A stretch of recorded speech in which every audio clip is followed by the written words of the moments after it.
Welcome to Igniting Change, Finding Your Fire, a podcast covering all topics health, healing, and spirituality.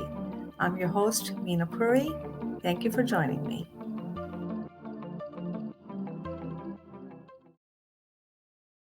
Hello, everyone. Thank you so much for tuning in. So, the last episode, I talked about emotional healing, and I shared with you a process called the 6A technique to heal our emotions.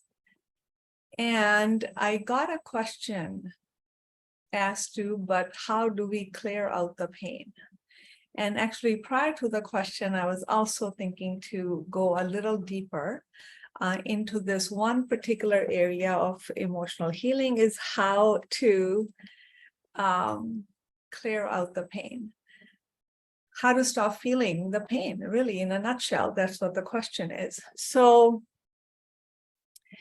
it's one thing to say, it's a process, and it is a process, but what I want to get into is the nuances and the details of this process.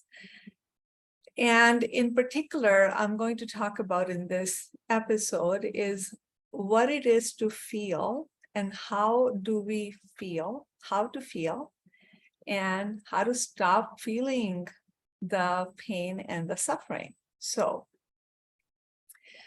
how to feel, it seems like a very rudimentary thought. Certainly, we know how to feel. But you will be surprised to know that when over the years we've been conditioned to shut down our heart, we've been taught to not pay attention to the feelings. As a way to cope, we get trained and we actually shut down the heart and we don't feel. The mind is overactive. We live intellectually and we don't get into the feeling sense. I'm sure you've heard the term many times. Somebody will say, my partner is like emotionally constipated. They really don't know how to feel, or when they do feel something, it's so overwhelming that they actually don't want to go there, so they shut that door again. So how do we begin to feel? Number one, if we have never cultivated that part of ourselves or that feeling faculty, if you will. One of the things that I teach is how to, I teach this exercise in opening your heart. So what I'd like you to do is just take a moment to put your hand on your heart and just take a couple of breaths. Breathe with the intention that you are as if you're breathing into the heart. So you're just trying to liven up that space. I'm just giving you a little preview. You may have to do this longer than that and repeat it many times to really wake up that part of the body. So it's just bringing awareness that there is a heart, there's an energetic space in the center of your chest. We call it the heart center. So it's beyond the physical heart. The physical heart is part of it. It's the emotional, spiritual heart is the energetic part of it. Now bring to your mind someone you love dearly, your children, a pet, your mom, if you love your mom, someone you love dearly, someone when you think about them, it makes your heart smile. You just want to hug them, or you just think positive, good things about them. So bring to your heart rather, someone you dearly love. And just notice how it feels in the heart. Notice you may begin to feel this opening, very subtle, but opening, a filling sensation, like it's becoming lighter. You may feel the body is relaxing. You may get a smile on your face or a little twinkle in your eyes because you're thinking of someone you love. Okay. Now just expand this feeling. Now, how much can you love them? Can you love them limitlessly? Keep opening your heart and keep allowing this energy, the heart energy, to flow out. So it's not restricted, rather it is expanded. So the element for the heart center is air. Think of how air is so expansive. When we want to blow up a balloon, we fill it with air because the air expands the things. So the element is air. So think about the air that's just really going to expand, balloon up your heart center. And it's as big as your imagination. You can continue to expand it. And as you expand it, you may feel the lightness and the warmth, maybe the temperature changes. Something that felt rigid and hard and cold may begin to soften and warm and expand. Okay, so that's one exercise that you can begin to use frequently to cultivate the heart, to really teach the heart on how to open. Open heart will begin to feel things. You will begin to feel things with your heart. Second, if you are already feeling it, if you're already beginning to feel the pain, notice a tendency to run away from it. Or what I suggest you do, and that you stay with it a little bit. So many times when we begin to feel something, suppose there was a trauma that we actually didn't even understand all the nuances, all the contents, and all the emotions that it aroused within us about the trauma. We just know it was something painful, hurtful, disturbing, and bad, and we just tuck it away. We actually don't untangle it. So when you're doing this inner, deeper healing work, you're now beginning to go into the depth of it, look at it in a bigger view, and look at all the dimensions of it. So when you begin to do that, you begin to understand the intensity of what you felt. That's why you didn't want to feel it. When you understand the meaning behind what happened to you, and you look at it from so many different angles, the pain just erupts. It's so painful, right? So, and there's no way out of it. There's no magic bullet. We have to stop chasing it. We have to actually feel the pain. We feel the pain so we don't feel it for the rest of our lives.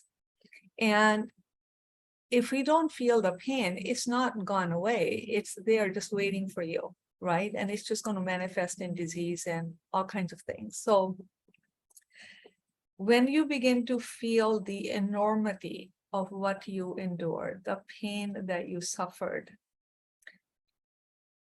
stay with it.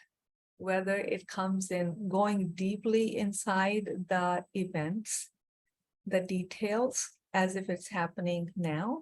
Again, this is dependent upon the level of comfort you have. That's why individual guidance is highly recommended, because somebody can handhold you and guide you and show you as to what to do with what's showing up and what to do with it, how to heal it. So if you're comfortable with feeling deeply, then you really want to stay with it. Feel it deeply. If it's tears, writing, anger, I tend to walk and talk to myself.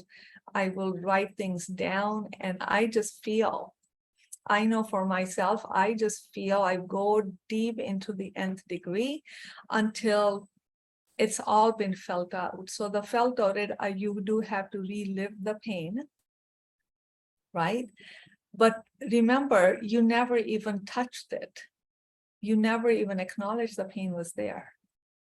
So this is the first time, if you're reliving the pain as if it is happening today, you have to allow yourself that chance. And again, if there's someone there who can witness this, that would be great, but be careful as to who you share it with, because most of us are not equipped to handle emotional intensity of ourselves, let alone of another people. So many times other people will just try to pacify you and thinking that you're going down too deep. You're just thinking they'll talk you out of feeling what you are feeling because they themselves cannot handle your intensity, right? So if you're comfortable being with yourself, then I assure you, nothing is going to happen. You're just going to feel better. If you cry all night and if you write it out, if you feel the anger, if you walk it off, and whatever, however it is that you express, right? If you like saying something to somebody, whoever did something to you, if there somebody else is involved, then you can say it out loudly, find your own space, and then you can process this emotion, feel deeply and process it. I know for myself, there are a couple of things that I have gone through because there's the inner psyche is so complex. And every time when I go deeper, there's another little tangled mess that when I untangle it, I begin to really see it clearly. And that brings forth another level of pain and another level of pain, really. So it's like, oh my God, I never saw that before. Oh my God, I never understood the magnitude of what was done. I never understood it this way. Light bulbs flicker, and you're like, then it's coming at you from so many different angles, and you're beginning to understand it. And one thing I can assure you, if things are coming up for you, I wouldn't. Yes, it is not uncomfortable, it is not fun, but it's not forever.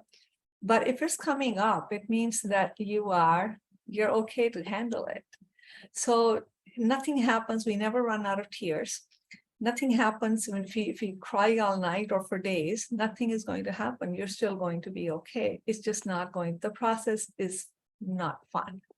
But if we don't go through the process and the whole life isn't fun, then the pain is like the extra heavy baggage that's just slowing us down and getting us nowhere for the rest of our life. So I always say this, feel it so you don't have to feel it.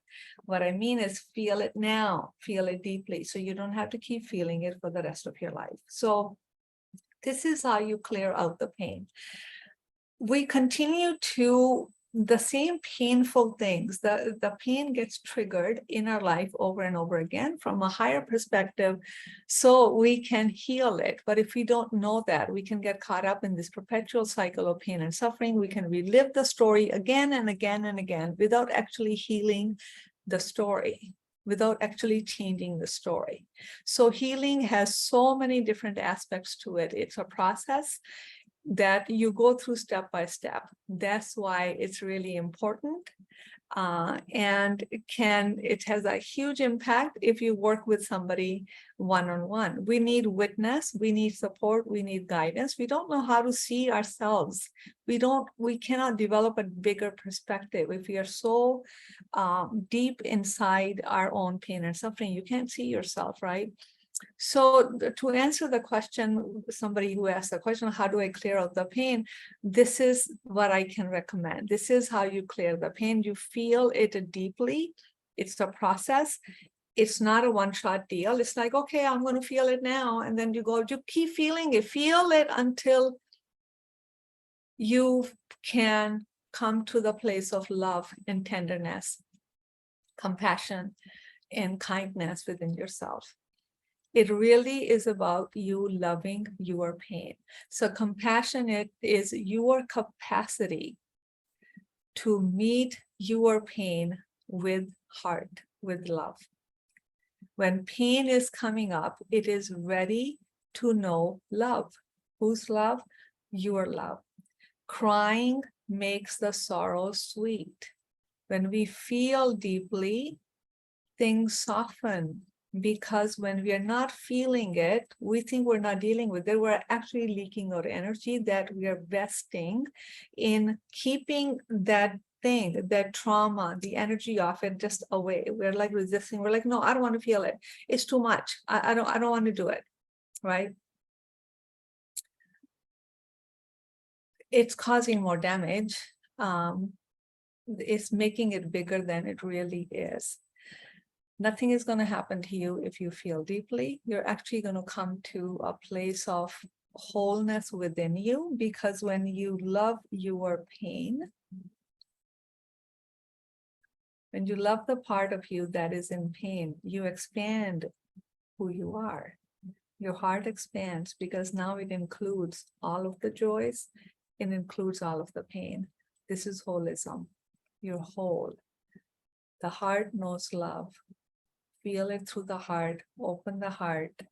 Just like you open the heart to that child initially when I walked you through on how to open the heart, you open the heart to your inner child. You open the heart to that part of you which is feeling the pain. You love your pain. I've had processes, but I have had pain which I have lived with for weeks. And I wasn't done. But it's no longer a problem. It's not coming in the way. It opened me up. I became more of who I am. So you go through the process when you go through deeply, it's a deep, dark night of the soul. And there's light waiting for you on the other side. Right? So the brave heart, be brave enough to hold your pain. It's your pain. It's your responsibility. It belongs to you. What belongs to you needs your love. It belongs to you. It's yours. It's part of you. So love it by opening your heart. Don't become scared of the pain. No one dies from pain. I was taught that when I attended a workshop, people were crying, and the tendency was for us to get up and comfort the other person. The leader said, nobody gets off their seat. You tend to your pain. We don't do that, right? We rather attend to somebody else's pain. We're very good with others, but this is about compassion for yourself. And trust me, when you have compassion for yourself, it's just natural to have compassion for others. When you can hold your pain in your heart, when you can love your pain, when you see pain in the world, when you see darkness in the world, instead of judging it, you just open your heart and flow love to it. That's what will get rid of the darkness. Resisting the pain does not take the pain away. It makes it bigger. Allow the pain to know love. Open your heart. Let the one flow of love flow out of your heart. Heart only knows love. And everything else is made up by the head, made up by the ego, the mind. Open your heart to yourself. Love yourself. When you feel the pain, when you can sit and cry, when you can just comfort yourself, when you can just want to be with yourself, you can be tender, when you can write down everything you're feeling, you are loving yourself. When you do that, you will notice that your heart feels more at peace, calmer, happier, and this is how you clear the pain. This is how you heal the pain. So this is the deep work that I do with the members inside my Inner Compass Club. It's a membership program. If you like to join, the link will be in the description. And also, if you are in need of individual work, then please schedule an initial consultation with me and let's have a chat. And what else? I will,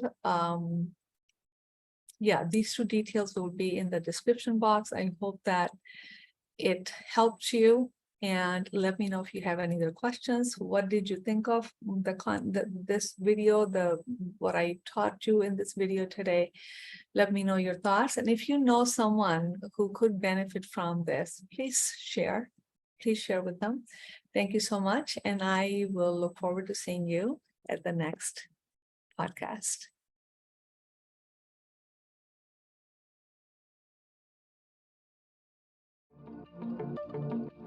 Thank you for watching. You can find all episodes of Igniting Change, Finding Your Fire at ayurvedikhealingcenter.com. Don't forget to hit the like and subscribe button and share your comments.